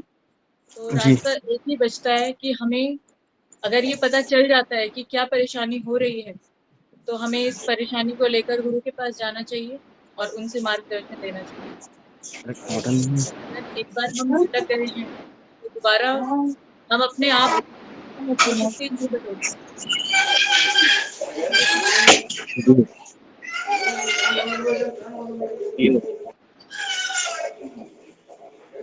डाउट सकता है बच्चे को ठीक नहीं लगा। ओके मैंने एक चीज बताई थी आपको याद है कि जो अगर कॉल आता है तो हम एक्सेप्ट और रिजेक्ट बटन है हमारे पास होता है ना। तो अगर हम उसको एक्सेप्ट करते हैं तो हम शायद कॉल लेते हैं, रिजेक्ट करेंगे तो वो चीज चली जाएगी। लेकिन जब भी मन कॉल करता है कि मुझे अपना लो मुझे अपना लो, मैं तुम्हारी मित्र हूँ, बचपन की फ्रेंड हूँ, आपको आनंद देने के लिए आई हूँ, मुझे अपना लो, तो उस समय फिर हमारे पास दो ऑप्शन होते हैं, एक्सेप्ट और रिजेक्ट करके। लेकिन रिजेक्ट करने की शक्ति उस समय हमारे पास होती है क्या? चाहते तो हम हैं, लेकिन वो रिजेक्ट करने की शक्ति कितने लोगों को लगता है कि वो हमारे पास नहीं होती है? फिंगर को रेज कीजिए। वो रिजेक्ट करने की शक्ति मेरे पास नहीं होती है। पता होता है कि अगर मैं एक्सेप्ट करूंगा तो फिर मेरा खैर नहीं, मेरा समय भी चला जाएगा और फिर अगले दिन भी मुझे उसकी आवश्यकता पड़ेगी। लेकिन रिजेक्ट दबाने की इच्छा है, लेकिन रिजेक्ट दबाऊंगा तो मुझे डर लगता है कि इतनी अनमोल अवसर मेरे से छूट जाएगा। तो फिर रिजेक्ट बटन हम कैसे दबा सकते हैं? कौन मुझे बताएगा? फिंगर को रेस कीजिए। रिजेक्ट बटन दबाना कैसे संभव हो सकता है? जी राजेश चौधरी। धर्मपाल गुरु जी, जैसे गुरु जी आपने बोला कि रिजेक्ट बटन दबाना आसान नहीं होगा गुरु जी, बट अगर हम पूर्ण रूप से गुरु से के आश्रय में हैं तो हमें वो शक्ति मिलेगी। और अगर हमने एक गुरु जी एक चीज वीडियो देख रहा था मैं, इसमें दो चीज थी, एक वैराग्य और एक विरक्त करके था। अगर हम किसी चीज को इंद्रियों का जो इंद्रिय विषय है उसके थ्रू अगर हम वो हमें अटैक करता है तो हम उससे अगर अपनी शक्ति से रिएक्ट कर सकते हैं तो वो वैराग्य कहलाता है। और एक विरक्त ये होता है कि हम इंद्रिय विषय को कोई इम्पैक्ट ही ना हो हम पे उसके ऊपर। तो गुरु जी एक वो हाई लेवल है बहुत ही, बट ये होगा तो भी हम उसको वो हमें इम्पैक्ट नहीं करेगा, हम रिजेक्ट कर सकते हैं इजीली। बट हमारी इनिशियल स्टेज में हम गुरु के आश्रय में रहेंगे तो और उसको उनको सोच के उनकी शक्ति लेके उनसे आगू लेके हम इसको रिजेक्ट कर सकते हैं गुरु जी। ओके वेरी गुड, अच्छा बताया। नेक्स्ट रीना गंगवार। हरे कृष्णा प्रभु जी। प्रभु जी मैंने गोपाल कृष्ण गोसाई महाराज जी का लेक्चर सुना था जिसमें वो बता रहे थे कि हम सबको भव रोग है। तो जिस तरीके से जो पीलिया का मरीज होता है उसको मीठी चीज भी कड़वी लगती है और हम दवाई खाते हैं तो हमको दवाई भी कड़वी लगती है, लेकिन दवाई अपना असर दिखाती है। उसी तरीके से हम सबको भव रोग है। अगर जो हम हरिनाम लेते रहेंगे, हमको चाहे भले ही क्यों ना वो कड़वी लगे लेकिन फिर भी हमको वो लेते रहना है, क्योंकि वो ही हमारे लिए दवाई है इस भवरोग से निकलने का। और प्रभु जी क्या था पूरा क्वेश्चन मैं भूल गई, प्रभु जी फिर से बता दीजिए एक बार, मैं फिर आगे आंसर देती हूँ। मैंने ये कहा था कि वो रिजेक्ट बटन दबाने की शक्ति मुझे कहाँ से आएगी, है ना। अभी आपने जो आंसर दिया वो थोड़ा हाँ जी अलग प्रभु कॉन्टेक्स्ट में है। जी प्रभु जी। प्रभु जी तो हाँ, वो वो आज शक्ति वो कहाँ से आएगी उसकी शक्ति रिजेक्ट हमको बटन दबाने भगवान, की। वो हमको प्रभु जी गुरु की कृपा से और भगवान नाम लेने से ही आएगी। एसोसिएशन से ही हमको वो शक्ति आएगी, भगवान का नाम लेने से। और जो भी हमारे गुरु और शिक्षा गुरु हैं उनके उसमें संरक्षण में ही रह के वो शक्ति हमको आएगी। जी, शक्ति आएगी। ओके जी, ओके। कितने लोग ऐसा अनुभव करते हैं, मैं अगला और सवाल प्रभु पूछ रहा हूँ कि हम रोज जपा करते हैं, सत्संग भी करते हैं, फिर भी वो शक्ति अभी तक मुझे प्राप्त नहीं हुई है। ऐसे कितने लोग अनुभव करते हैं कि सत्संग भी करते हैं, माला भी करते हैं, लेकिन वो शक्ति अभी तक क्यों नहीं प्राप्त हो रही है। तो ये भी एक सवाल होता है कभी कभी। हाँ बराबर है, जपा करना चाहिए, सत्संग करना चाहिए, करते हैं, लेकिन वो जब अवसर आता है माया का तो फिर हम एक्सेप्ट बटन ही दबा देते हैं, क्योंकि वो रिजेक्ट बटन दबाने के लिए बहुत बल चाहिए। और रिजेक्ट बटन दबाने के बाद हमको पता है कि मुझे वो टेस्ट नहीं मिलेगा जो मैं चाहता हूँ, क्योंकि हम सब लोग आत्मा होने के कारण हमको सुख चाहिए, हमको आनंद चाहिए। और भक्ति में जो आनंद तभी हमको प्राप्त होता है जब सत्संग में आएंगे। और सत्संग तो 24 घंटे नहीं होता है, तो 4-5 घंटा ही होता है। तो फिर हमको 3-4 घंटा सत्संग के पश्चात जो बाकी के 15 घंटे होते हैं उसमें हम डूबे रहना पसंद करते हैं, लेकिन मैं डूबता ही नहीं है। और आपको पता है कि हमारे मन में 1 सेकंड में ही कई विचार आते हैं, 1 घंटे में कई विचार आते हैं। अगर हम अपने आप को डुबा के नहीं रखेंगे किसी भक्ति के अंग में, तो खाली मन होता है, वो शैतान का घर होता है। और इस शैतान के घर में ऐसे हड़कम मच जाती है फिर। और फिर कई बार ऐसे होता है कि वो रिजेक्ट बटन दबाना मैं चाहता हूँ, लेकिन मुझसे नहीं हो रहा है। तो जी, तो अभी अगला सवाल ये है कि सब कुछ करने के बाद भी रिजेक्ट बटन दबाने की शक्ति प्राप्त नहीं हो रही है। तो मेरा अभी सवाल है कि ऐसा क्यों हो रहा है। जी बताइए, इसका कौन उत्तर देना चाहेगा। फिंगर को रेज कीजिए। सब कुछ कर रहे हैं, लेकिन रिजेक्ट बटन दबाने की शक्ति नहीं मिल रही है। चाहती तो हूं, मैं चाहता भी हूँ, क्यों नहीं हो रहा है रिजेक्ट बटन। रोज दिखता है मुझे दबाओ दबाओ, लेकिन रोज ऐसे होता है। रोज देखो, मन का कॉल तो रोज आता है।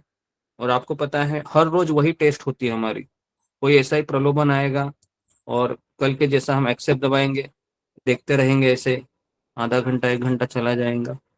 और फिर लगा अरे ये मैंने क्या किया, नहीं करना चाहिए था। फिर अपने आप को कोसेंगे, क्यों किया क्यों किया क्यों किया क्यों किया क्यों किया। और फिर वापस, जी, तो ये चलता रहता है। अभी मैं क्या करूँ इस चीज से। जी हाँ बताइए, शिनू मिश्रा। हरे कृष्णा प्रभु जी, दंडवत प्रणाम। जब हम अपने मन को भगवान की सेवा में जब बिजी रखते हैं, तब हमारे जो इधर उधर के जो विचार होते हैं वो नहीं आते हैं। तो हमें जो मतलब जो नेगेटिविटी आती है उसके लिए फिर हम मना करने के लिए तैयार रहते हैं, और नेगेटिव विचार नहीं आते फिर, यदि हम खुद को सेवा में बिजी रखेंगे। क्योंकि पूरे दिन हम तो नहीं तो माला जाप कर सकते हैं, ना ही सत्संग कर सकते हैं। तो सिर्फ सेवा ही है जिसके द्वारा हम खुद का जो माइंड है डाइवर्ट कर सकते हैं। और अगर मन को हम घेर के नहीं रखेंगे तो फिर मन में सारे गलत विचार आते ही रहते हैं सारा दिन। हरे कृष्णा प्रभु जी, धन्यवाद। नेक्स्ट सिमरन सेठी। हरे कृष्णा प्रभु जी, माया के कारण हमें ये विचार आते हैं। अगर ये सारा दिन इधर उधर बातें सोचते रहेंगे और ध्यान नहीं लगाएंगे तो इसीलिए होगा। जी ओके, अरुणा यादव। हरे कृष्णा गुरु जी, धन्यवाद प्रणाम। गुरु जी, हमें गुरु की शिक्षाएं जो रहती उनको मतलब फॉलो अप नहीं करते, उनका अभ्यास नहीं करते, इसके लिए हम रिजेक्ट बटन को दबा नहीं पाते और एक्सेप्ट करते हैं। लेकिन हमें शिक्षाओं को अगर हम लेके चले तो शायद हम ये रिजेक्ट बटन दबा सकते हैं। हरे कृष्ण। रिजेक्ट बटन दबा सकते, ठीक है। नेक्स्ट रीना गंगवार। हरे कृष्णा प्रभु जी।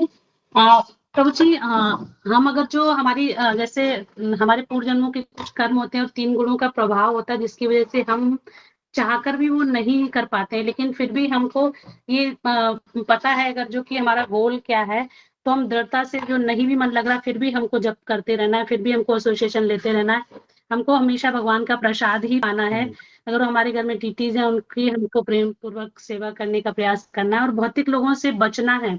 अगर जितना हम भौतिक लोगों से संपर्क रखेंगे, उतना ही भ्रमित रहेगा हमको, क्योंकि हमको ये लगेगा कि ये लोग ज्यादा एंजॉय कर रहे हैं, हम उतना एंजॉय नहीं कर रहे हैं। तो हमको हमेशा भक्तों का ही साथ रख लेना चाहिए, हमेशा जप करना चाहिए। मॉर्निंग प्रभु जी। हरे कृष्ण प्रभु जी। जी ओके, रूबी कुमारी, धन्यवाद। हरे कृष्णा गुरु जी, गुरु जी शायद हमारी जो साधना है अच्छे से नहीं होती होगी, जिसकी वजह से हम रिजेक्ट बटन नहीं दबा पाते, और समर्पण की कमी है और श्रद्धा की कमी के कारण।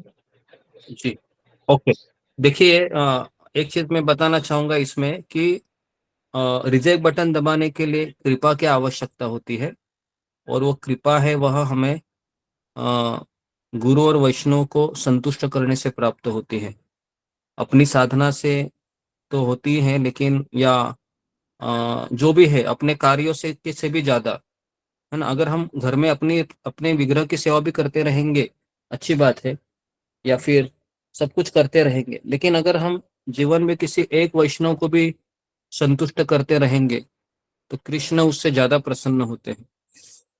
तो अगर उनकी कृपा अगर हमको प्राप्त हो गई तो फिर ये रिजेक्ट बटन दबाना आसान हो जाएगा, ज्यादा कठिन नहीं होगा, है ना।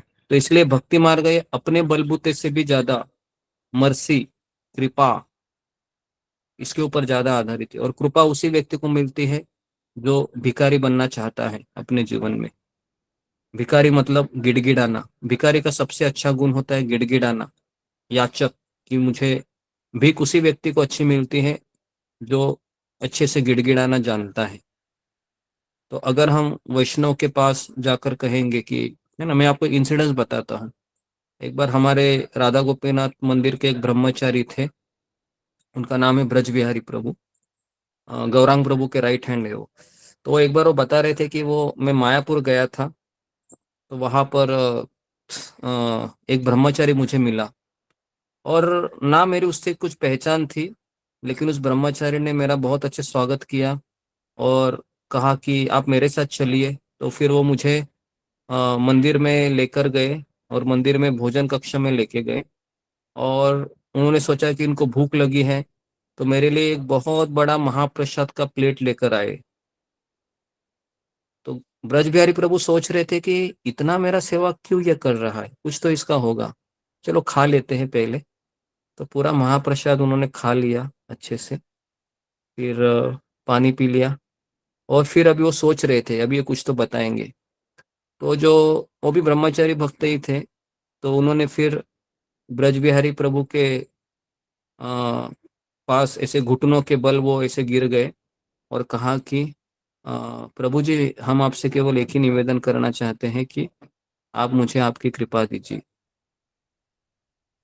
आप मुझे आपकी कृपा दीजिए, इतना ही। तो ये पास्ट टाइम वो अपने प्रवचन में बता रहे थे कि कैसे कैसे भक्त होते हैं, क्योंकि उनको पता चला था रिजेक्ट बटन दबाना है मेरे हाथ में नहीं है, रिजेक्ट बटन वहां से मिलता है शक्ति। ठीक है, तो इससे ही मैं इस चीज को समाप्त करता हूँ, तो यहाँ पर मैं रुकता हूँ। ओके, तो आप सबका बहुत बहुत धन्यवाद। चैतन्य चरितामृत की जय, शीला प्रभु की जय, कविराज गोविंद जय। की जय। जय। हरे कृष्ण गुरु जी। हरे गुरु जी दंडवत प्रणाम। हरे गुरु जी दंडवत प्रणाम। प्रभु जी दर्शन कृष्ण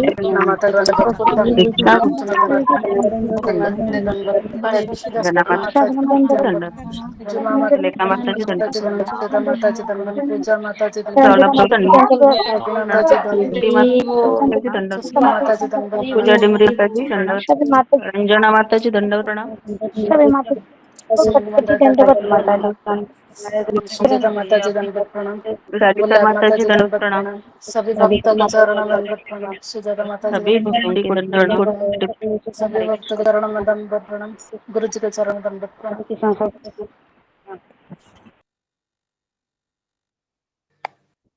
हरे कृष्णा, सारे भक्तों के चरणों में दंडवत प्रणाम।